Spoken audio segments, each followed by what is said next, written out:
cyberattaque. Hop. Qu'est-ce qui se passe? Ah, voilà. Hop, voilà. Donc, alors, petit rappel des différentes formes d'intelligence artificielle. Ça m'a pris beaucoup de temps de trouver une référence qui donne une vue d'ensemble des différentes formes d'intelligence artificielle. C'est EUI Watch.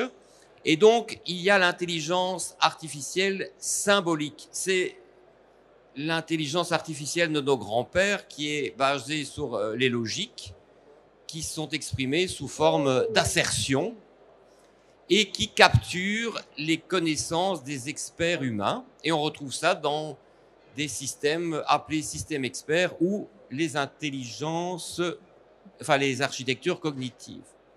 Après, nous avons les intelligences artificielles connexionnistes qui sont basées sur des réseaux de neurones artificiels et qui sont essentiellement basés sur une partie des mathématiques qu'on appelle les statistiques. Donc, la connaissance, là, elle n'est pas extraite d'experts humains, mais elle est générée automatiquement à partir d'énormes masses de données, donc du big data. Et on retrouve des applications nombreuses comme la reconnaissance d'images et la génération de contenu avec la fameuse intelligence artificielle générative ChatGPT qui connaît énormément de succès maintenant, classificateur également.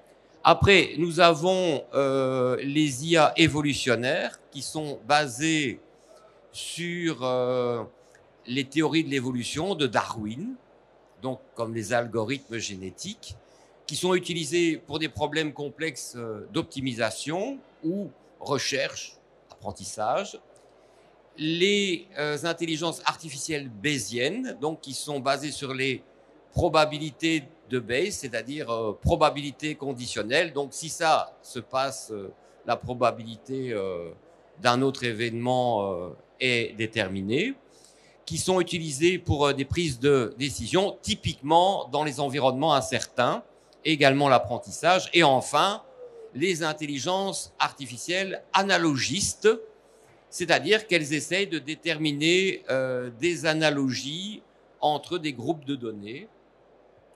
Donc, elles recherchent les analogies et elles vont permettre de classifier des données. On retrouve les machines à vecteurs, par exemple, qui sont machines à vecteurs de support, qui sont utilisées, par exemple, dans les systèmes de recommandation. Voilà. Donc, c'est très vaste, l'intelligence artificielle. Et pour moi, il n'y a pas une intelligence artificielle. Nous avons un salmigondi, un Bollewinkel, comme on dit en Belgique, de toute une série de techniques diverses basées sur des statistiques, la logique, l'algèbre linéaire. Alors, dans notre contexte aujourd'hui et dans le contexte de mes recherches, j'ai mis plusieurs années à déterminer ce que voulait dire intelligent dans mon contexte particulier, qui est l'usage d'agents cognitifs appliqués à la défense et particulièrement à l'avionique. Donc, on parle de systèmes multi-agents qui sont utilisés dans des systèmes d'armes autonomes. Bon, ça fait assez peur d'aller coupler, je suis d'accord avec vous, d'aller coupler de l'intelligence artificielle avec des systèmes d'armes autonomes, ou plus ou moins autonomes. Bon.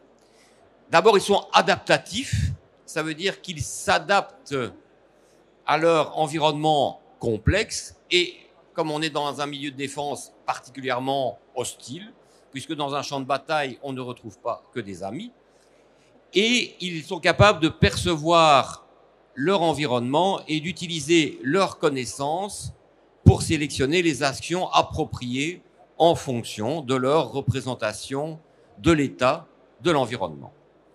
Et ils sont apprenants. Ça veut dire qu'ils vont exploiter leurs expériences vécues dans ces environnements pour sans cesse s'améliorer. Et donc, l'apprentissage sert à amener des connaissances qui vont être stockées dans toutes sortes de mémoires que nous allons voir. Donc, nous parlons d'agents adaptatifs et apprenants, et je travaille sur deux sortes d'agents adaptatifs et apprenants. des agents avioniques, c'est-à-dire logiciels qui automatisent des aéronefs avec ou sans pilote à bord, et des agents cyber qui sont de plus grand intérêt dans cette conférence InCyber. Alors, voici une architecture cognitive célèbre. C'est une des premières. Elle a été inventée par John Laird et ses disciples, lui-même disciple de Simon et Newell, qui furent un des pères de l'intelligence artificielle avec leur General Problem Solver dans les années 60, je pense. Et là, en fait, nous retrouvons avec un système qui est capable de percevoir son environnement, d'en représenter un état dans une mémoire de travail et d'aller consulter toutes sortes de mémoires. Donc la procédurale pour trouver les règles ad hoc, idoines, comme on dit en France, qui s'adaptent au mieux à l'état de l'environnement pour sélectionner l'action appropriée. La mémoire sémantique, ici, nous allons parler de drones. Ce sont les modèles de navigation des drones ou les modèles de caractéristiques des drones. Et la mémoire épisodique, ce sont les mémoires qui retiennent les épisodes précédents vécus par l'objet. Et ici, ce sont des missions de drone. Ensuite, grâce à cette connaissance qui s'applique à un état de l'environnement, le système va sélectionner les actions les plus appropriées et agir sur l'environnement à travers des effecteurs. Ici, on voit que nous l'avons couplé à un Linux Kali et il peut invoquer par ses actions des commandes, typiquement pour mener des cyberattaques ou percevoir qu'on est cyberattaqué. Alors, IA et cybersécurité. J'ai vu qu'il y avait plein de débats sur la combinaison, parfois sulfureuse des deux. Alors, je ne vais pas m'étendre dessus, mais je crois qu'on peut retenir trois choses de ces interactions. Il y a l'IA qui peut améliorer la cybersécurité. Par exemple, on peut améliorer les systèmes de détection d'intrusion en les automatisant par l'IA. Après, nous avons la cybersécurité qui va améliorer l'intelligence artificielle parce que il y a évidemment, comme tout système, des travers, des risques liés à l'IA. On va parler, par exemple, de biais cognitifs, IA racistes, mais aussi de phénomènes comme la régurgitation des données d'apprentissage, l'hallucination des modèles entraînés, c'est-à-dire qu'ils voient des trucs complètement loufoques.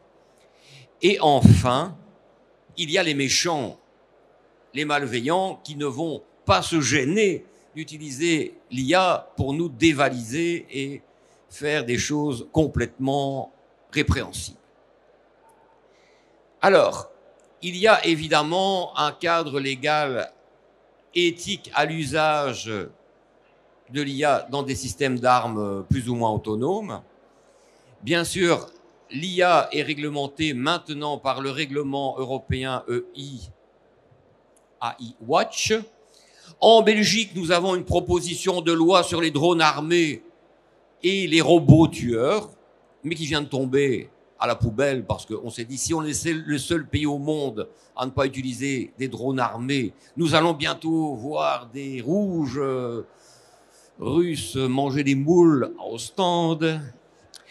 Il y a des propositions de résolution de l'ONU. Très intéressant, c'est venu inspiration de ma fille qui fait psycho, donc nous avons des très bons contacts. Les principes de Kohlberg, que je ne connaissais absolument pas avec une formation d'informaticien. Donc les principes moraux de Kohlberg, je ne sais pas si certains d'entre vous ont entendu parler de ça, si un tram va tuer 10 personnes sans rien faire, et j'ai le choix de dévier le tram sur une personne, je ne vais pas nécessairement dévier le tram parce qu'une personne est moins grave que 10, mais je serai personnellement responsable de la mort de la personne. Et donc, ce sont les principes moraux et éthiques. Évidemment, aux universités, nous avons bien sûr des comités éthiques auxquels je dois bien sûr rendre des comptes avec une telle recherche. Méthodologie, brièvement, bon, on parle d'ingénierie de mission, ingénierie de système, puisque les systèmes d'armes sont des systèmes de systèmes. Évidemment, ingénierie de sécurité des systèmes avec le très bon NIST 800-160. Génie de logiciels adaptatifs, auto-adaptatifs, puisque les agents sont adaptatifs. Ligne de produits logiciels et évidemment l'agile. Petite remarque sur l'agile. Oui, j'ose faire de l'agile dans des logiciels critiques. Ça se fait, on peut le faire. Donc, avec ici une expression, une illustration de l'usage d'une des méthodes agiles qu'on appelle Scrum avec ses itérations. Bon, ce qui compte absolument, c'est de ne pas tomber dans le piège, de foncer directement dans les sprints. Il est très, très, très important d'avoir élucidé, spécifié les exigences et d'avoir défini donc l'architecture du système et envisager toutes les conceptions alternatives de la solution avant de se lancer dans les sprints.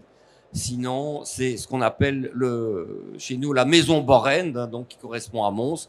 C'est-à-dire que au sprint 2, vous démontez la moitié de la maison que vous avez construite au sprint 1. Donc c'est ce qui arrive si vous n'avez pas des spécifications et une conception très solide. Alors ça, c'est notre chaîne d'outils. J'ai sélectionné la chaîne d'outils française Ansys Sched One. Je ne sais pas si vous connaissez cette suite logicielle. C'est une suite de génie logiciel, donc un IDE, Integrated Development Environment, qui permet de développer des agents critiques embarqués, temps réel, safety critical, qui sont utilisés typiquement dans l'aéronautique. Alors l'avantage, c'est que vous représentez la conception de votre système par des modèles, typiquement des modèles de flux de données et des modèles état de transition. Vous avez la possibilité, avec des modèles checkers, de vérifier la fiabilité de vos modèles, puisque vous exprimez vos contraintes également sous forme logique. Et cerise sur le gâteau, du modèle, vous pouvez générer un code C qui est certifié suivant les standards aéronautiques comme le D12C, mieux connu sous le nom de DO178C. Voilà. Bon, ça va. On avance. Voilà. Et donc, l'idée, c'est que, in fine, on est capable d'aller injecter le code exécutable. Ici, nous voyons dans un PixHawk. Donc, un PixHawk, c'est un contrôleur de vol utilisé dans les drones, en fait. Donc, ce qu'on appelle l'autopilote. Alors, chaîne d'outils, un mot sur les calculateurs Calré. Petit test, qui connaît les calculateurs Calré en France? Parce que, comme je vous le disais, j'essaie de développer des solutions souveraines EU et même françaises pour essayer d'avoir des subsides en France, ne nous le cachons pas. Et donc, j'essaie au maximum d'utiliser des composants français. Et Calré est une société qui a développé des DPU.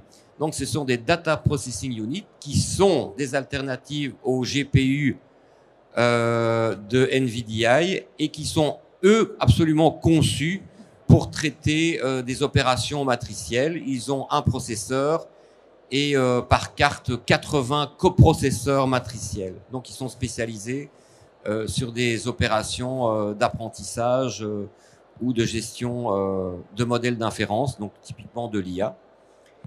Et donc, ils ont des cartes embarquées que l'on pourrait embarquer, et même plusieurs, dans les drones, dans les systèmes de drones que je conçois. Petite remarque, moi, je conçois pas les drones. Je conçois les logiciels dans les drones. C'est des ingénieurs en aéronautique de l'Université libre de Bruxelles qui conçoivent les drones. Moi, je ne suis pas ingénieur en aéronautique. Et donc, nous atteignons là ce qu'on appelle le edge computing, donc de la puissance de calcul embarquée qui permettrait à un drone, s'il était isolé ou s'il était autonome, d'avoir de la puissance de calcul. Et dans notre cas, pour faire une mission aérienne, mais aussi pour mener une cyberattaque. Imaginons qu'on fait une brute force attaque sur le mot de passe d'un autre drone. C'est bien d'avoir de la puissance de calcul embarquée. Et évidemment, modèles Mistral AI, qui sont plus des modèles de machine learning, modèles entraînés. Oups. Ah, voilà. Ça a réagi. Alors, voilà. Hop. Voilà. Donc, ici, le projet, c'est le Cracker Drone. Alors, le cracker, c'est un mot qui vient dans le jargon de la cybersécurité. Je ne sais pas si vous connaissez cette terminologie, le hacker et le cracker. Le cracker, hein, vous savez, des hackers, il y a des hackers blancs avec un panache qui sont gentils, des gentillets, des mignonnets qui vous aident. Le cracker, c'est un hacker noir qui vient dévaster votre système, qui le taille en pièces, qui vous dévalise, qui vous fout des rançons. Donc c'est le cracker, c'est le hacker de la pire espèce, à l'âme noire. Bon, ici, c'est un système de combat, pas de pitié pour l'ennemi, donc c'est un cracker drone. C'est un VTOL à rotor caréné, c'est un drone très particulier, c'est un énorme rotor, il est caréné, et nous avons un quadricoptère qui corrige certaines phases de vol. Donc il est VTOL, donc il décolle et atterrit verticalement, vole horizontalement. Le but, c'est qu'il peut faire du vol stationnaire et peut aller très vite en vol horizontal. Donc c'est très bien pour mener certaines formes de cyberattaque contre des drones hostiles. Nous en avions un prototype, notre meilleur pilote d'essai l'a craché. Il est en pièces détachées. Ça arrive et il compte sur moi, en fait, avec d'autres agents utilisant de l'apprentissage par renforcement pour améliorer son contrôleur de vol. Parce qu'il a un vol assez instable, surtout dans les phases de transition. Alors, c'est matériellement ce cracker drone et son objectif, c'est de mener une cyberattaque contre un drone ennemi pour en prendre le contrôle, sans le détruire, pour en prendre le contrôle. Alors, usage dual, on comprendra bien que si un drone parasite malveillant qui survole l'aéroport de Lille, Léquin ou Bruxelles National, on n'a pas envie de le dégommer à la mitrailleuse .50. On ne peut pas. J'ai des amis militaires qui aimeraient bien, mais on ne peut pas. Et donc, ce drone cracker qui va en prendre le contrôle est idéal. Et même sur les théâtres d'opération, ça a du sens de récupérer un drone ennemi, par exemple en Ukraine, pour le rétro-ingénierer ou tout simplement pour le récupérer et le retourner à l'envoyeur.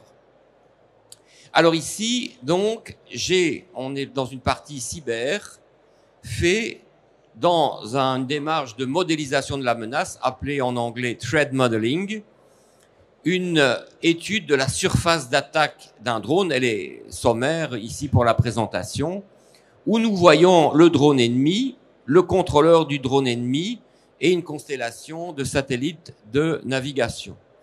Donc ça, c'est la cible.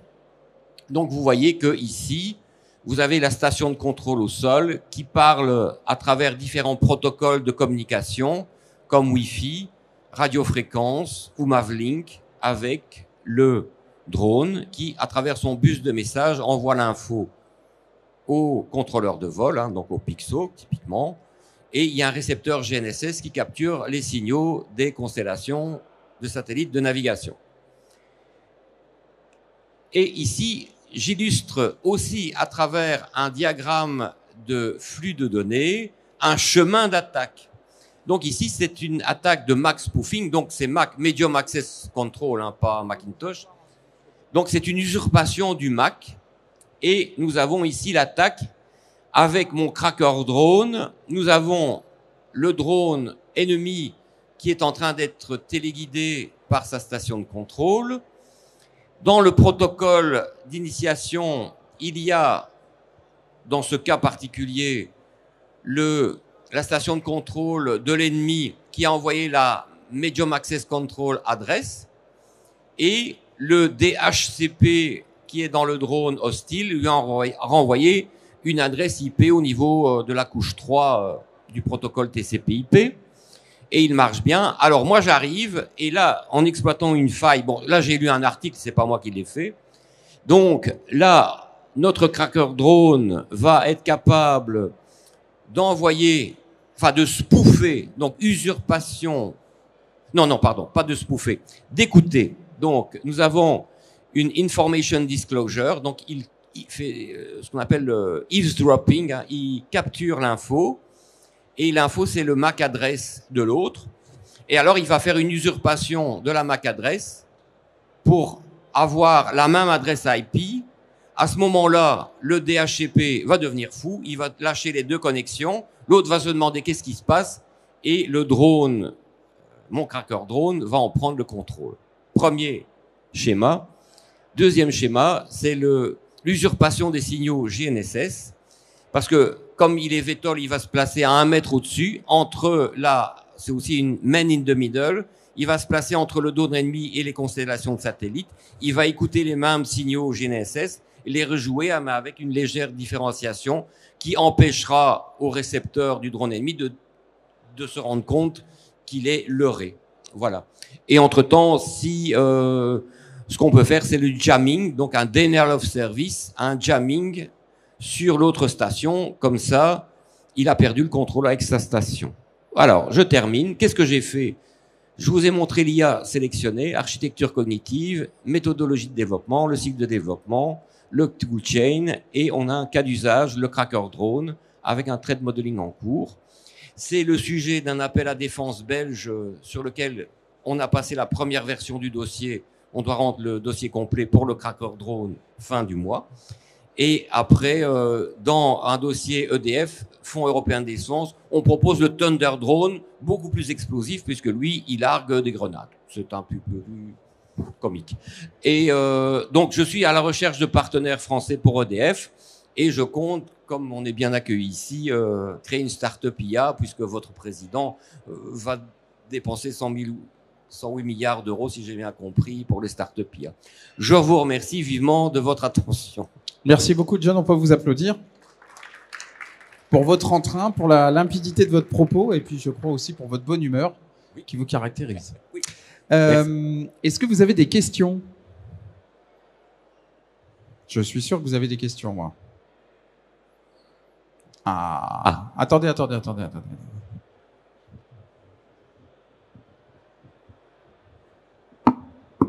Est-ce que vous avez déjà pu faire un proof of concept et de vérifier que le cracker drone arrivait bien à prendre le contrôle ou à...